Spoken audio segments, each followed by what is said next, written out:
பிரியமான சகோதர சகோதரிகளே, இந்த நாள் வாக்குத்தத்த வசனங்கள் யோனா அதிகாரம் 15:8 பார்க்கலாம். நீங்கள் மிகுந்த கனி கொடுக்கிறபடியினால் என் பிதா மகிமைப்படுவார், நீங்கள் என் சீசர்களாக இருப்பீர்கள். இங்க சொல்லப்படுகிறது, இயேசு கிறிஸ்துவானவர் சொல்றாரு, நீங்கள் மிகுந்த கனி கொடுக்கிறபடியினால் என் பிதா மகிமைப்படுவார், நீங்கள் என் சீஷர்களாக இருப்பீர்கள்.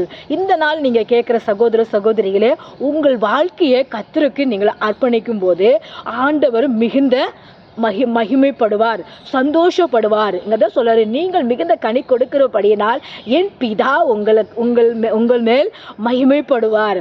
நீங்க உடனே இந்த நாள் இந்த கேட்கிற வசனத்தை கேட்ட உடனே சகோதர சகோதரியில உங்கள் வாழ்க்கையில் இருக்கிற எந்த பிரச்சனையா இருந்தாலும், எந்த கஷ்டமா இருந்தாலும் அவர் இடத்துல ஒப்பு கொடுத்துட்டு நீங்க மனம் திரும்பும் போது பிதாவா மகிமைப்படுவாராம், நீங்களும் சீசர்களாக இருப்பீர்களாம். அப்படின்னா ஆண்டவரோட பிள்ளைகளா நீங்களும் இருப்பீங்களாம். ஆண்டவரோட மகிமையா நீங்க வாழத்தக்கன கர்த்தர் உங்களுக்கு பிதா ஆனவர் உங்களுக்கு உதவி செய்வார். அதனாலதான் சொல்ல, நீங்கள் மிகுந்த கனி கொடுக்கிறபடியினால் என் பிதா மகிமைப்படுத்துவார், நீங்களில் சீசர்களா எனக்கு நீங்கள் சீசர்களா இருப்பீர்கள். அப்படின்னா சீசர்ன்னு சொல்லி பார்த்தா ஒரு சேவை செய்கிறவங்களா இருக்கலாம், ஒரு ஆண்டவர் நாமத்தை சுவிசேஷம் சொல்கிறவங்களா இருக்கலாம், ஆண்டவர் ஊழியர் செய்கிறவங்களா இருக்கலாம். இன்னும் நம்ம மிகுந்த கனி கொடுக்கும் போது பிதா மகிமைப்படுத்தி நம்மளை இன்னும் அதிகமாக நம்மளை ஆசீர்வதிப்பாராம், அதிகமாக நம்மளை உயர்த்துவார், அதிகமாக நம்ம மகிமைப்படுத்துவார்.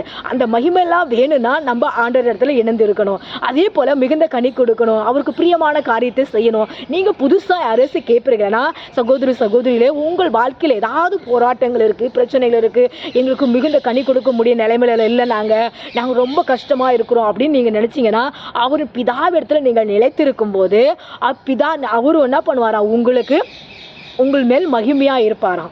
அப்போ நீங்க மகிமையா இருக்கும்போது அவர் உங்கள் பிள்ளைன்னு சொல்லி அவர் ஏற்றுக்கொள்வாராம். நீங்க அவங்க தகப்பன் என்ற அந்த உரிமை உங்களுக்கும் கடவுள் கொடுப்பாராம். அந்த தகப்பன் தாய்ங்கிற அந்த உறவு எப்படி கிடைக்கும், அவர் இடத்த நம்ம ஜெபம் பண்ணும்போது, அவர் இடத்துல நம்ம நெருங்கி இருக்கும்போது, நம்ம வாழ்க்கையெல்லாம் அவர் இடத்துல ஷேர் பண்ணும்போது, நம்ம குடும்பம் எல்லாம் அவருக்காக வாழும்போது அவர் பிள்ளையாக நம்ம வாழ முடியும். அவர் நம்மளை மகிமைப்படுத்துவார், நம்மளை உயர்த்துவார், நம்மளை ஆசீர்வதிப்பார், நம்மளை மேன்மை பாராட்டுவார். அந்த மேன்மை பாராட்டுறதுக்கு கர்த்தருக்கு நம்ம வாழ்க்கையை அர்ப்பணிக்கணும், நம்ம பிள்ளைகளை அர்ப்பணிக்கணும், நம்ம குடும்பத்தை அர்ப்பணிக்கணும். அங்கே சொல்லப்பட்டிருக்கிறது, ஒரு வாலிய பையன் என்ன பண்ணிட்டான், மறுத்தி போயிட்டான். அவங்கள தூக்கி கொண்டு என்ன பண்ணுறாங்க, அந்த போகிறாங்க. அப்போ போகும்போது அந்த அம்மா என்ன பண்ணுறாங்க, ஆண்டவரே என்னோட மகன் இறந்து போயிட்டான் அப்படின்னு சொல்லிட்டு சொல்லும்போது அந்த அம்மா அழுகுறாங்க. அழுது உடனே அவங்க என்ன பண்ணிட்டாங்க, இயேசு ஆனரு பாடையை விட்டு எழுந்து நட அப்படின்னு சொன்னோன்னே அந்த மகன் எழுந்துட்டாரு. வாலிப மகன் எழுந்து நடக்க செய்தார். அதங்க சொல்லப்பட்டது, நீங்கள் என்னில் நிலைத்திருக்கும் போது மிகுந்த கனி குடிப்பீர்கள், பிதா மகிமைப்படுத்துவார், நீங்கள் என் சீசர்களாக இருப்பீர்கள். அந்த பொண்ணு அந்த அம்மா என்ன பண்ணிட்டாங்க, என் மகன் இறந்து போயிட்டான், அடக்கமோனை தூக்கிட்டு போறாங்க, எனக்கு யாரும் இல்லை, நான் ஒரு அனாதை அப்படின்னு சொல்லிட்டு அந்த அம்மா அழுவும் போது கர்த்தர் என்ன பண்ணாராம், நீ என் சீசரா, உன்னை நான் மாற்றேன். அந்த அம்மா அவர் இடத்துல கேட்டாங்க, அதெல்லாம் மிகுந்த கனி கொடுத்தாங்க. எப்படின்னா, என் வாழ்க்கையை உம்மிடத்துல நாங்கள் அர்ப்பணிக்கணும்னு அழுதாங்க ஆண்டவர் இடத்துல. நம்மளும் அதே போல நம்ம வாழ்க்கையை, நம்ம குடும்பத்தை, நம்ம பிள்ளைகளை அவர் இடத்துல அர்ப்பணிக்கும் போது கர்த்தர் ஆசீர்வதிப்பாருங்க.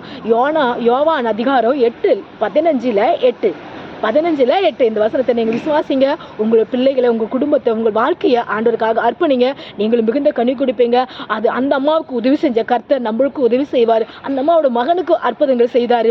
நம்ம வாழ்க்கையில் ஏதாவது அதே மாதிரி போராட்டமாக இருக்குதா, நன்மையை நம்மளுக்கு கிடைக்க மாட்டேங்குதா, ஆசீர்வாதமாக கிடைக்க மாட்டேங்குதா, அந்த ஆசீர்வாதத்துக்கு காரணம் நம்ம இடத்துல ஏதாவது குறைந்தா ஆண்டு இடத்துல அர்ப்பணிக்கும் போது ஆண்டு நம்மளுக்கு உயர்த்துவார். God bless you everyone. Praise the Lord.